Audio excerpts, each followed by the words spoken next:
नमस्कार। बिहार में कल की घटना है। एक शिक्षक जो है अविनाश अब इस दुनिया में नहीं रहे और उनकी मौत हो चुकी है। यूं कहें कि अपने कर्तव्य पथ पे चलते हुए वो शहीद का रूप जो है ले लिए। लेकिन क्या वाकई में यह एक आपदा थी? आपदा से हुई घटना थी या फिर यह मैं ऐसा इसलिए कह रहा हूं क्योंकि कर्तव्य पथ पर चलते हुए अविनाश ने जिस प्रकार से अपनी जान गंवाई, हजारों शिक्षक बिहार में प्रतिदिन वैसे ही जूझ रहे हैं। मैं बात इसलिए ऐसा कर रहा हूं क्योंकि बिहार में कुछ दिन पूर्व यानी सदियों से चली आ रही थी एक छुट्टी, जो बरसात की छुट्टी थी वैसे इलाकों में जहां पे बाढ़ की स्थिति बनती है।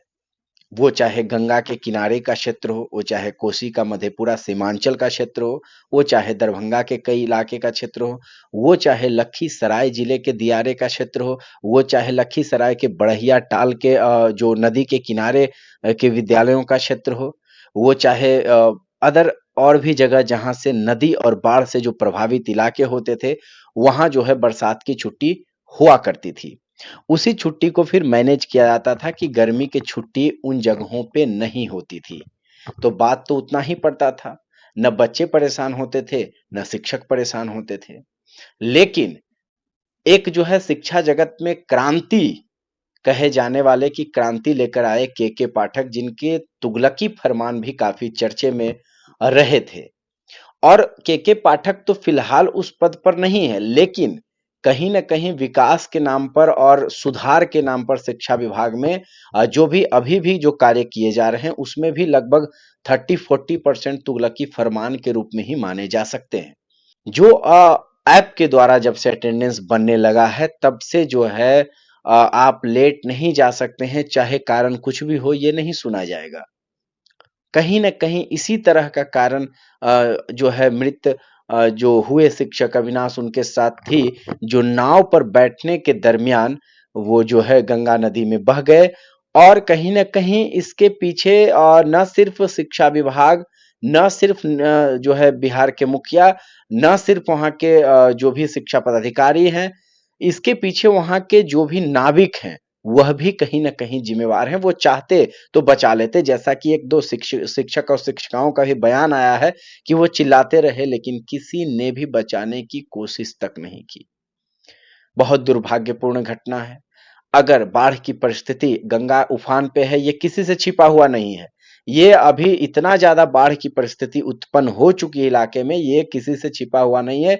वहाँ के जो भी शिक्षा पदाधिकारी थे, उनको त्वरित जो है एक्शन लेते हुए वर्तमान परिस्थितियों को देखते हुए एक्शन लेते हुए विद्यालय को बंद करने का आदेश जारी करना चाहिए था।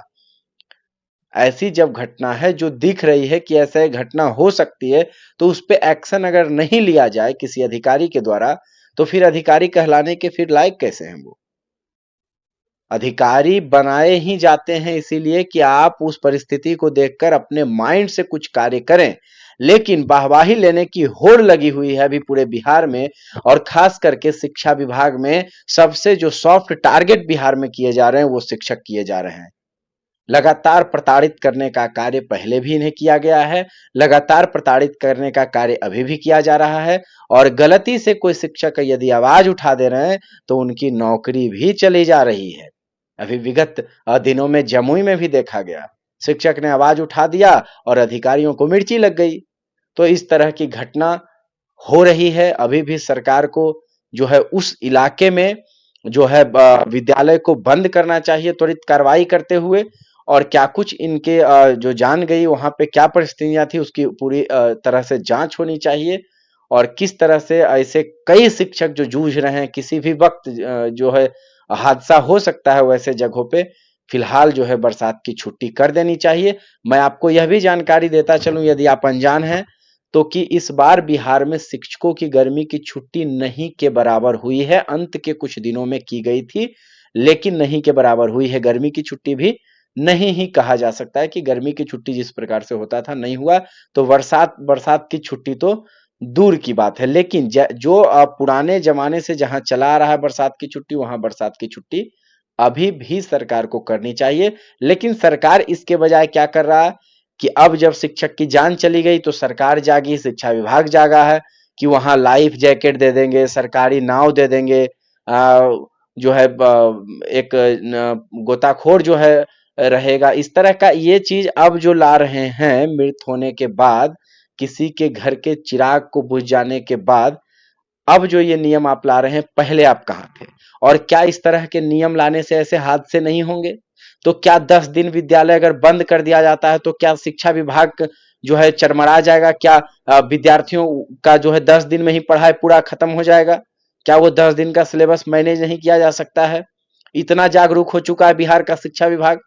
तो शिक्षकों के प्रति अभी भी सरकार को सोचनी चाहिए और शिक्षा विभाग को सोचनी चाहिए। संवाद प्रभावी जो है इसी चीज के साथ है। और शिक्षक जो मृत हुए हैं उनके प्रति श्रद्धांजलि है। उनके परिवार को भगवान शक्ति प्रदान करें, सहने की शक्ति दें। अभी युवा थे, जो शिक्षक मृत हुए हैं काफी युवा थे, तो इसलिए अब भगवान शक्ति प्रदान करें। और आप लोग इस वीडियो को ज्यादा से ज्यादा शेयर करें ताकि इस तरह के मुद्दे को जो है आगे अधिकारियों तक पहुंचाइए। अधिकारी भी जागे नींद से और जो है अपना जो पावर उनका है उसको अच्छे जगह पे इस्तेमाल करें, न कि सिर्फ शिक्षकों पे एक्शन लेने में इस्तेमाल करें। उनके पावर में ये दम है कि एक जिला स्तर पे वो 10 दिन 5 दिन की छुट्टी दे सकते हैं। तो इस तरह की जो है कार्रवाई करें। अपील है अधिकारियों से कि प्लीज कृपया करके आप लोग थोड़ा बहुत जो है दया दिखाएं ताकि आगे किसी शिक्षक की जान नहीं जाए। धन्यवाद।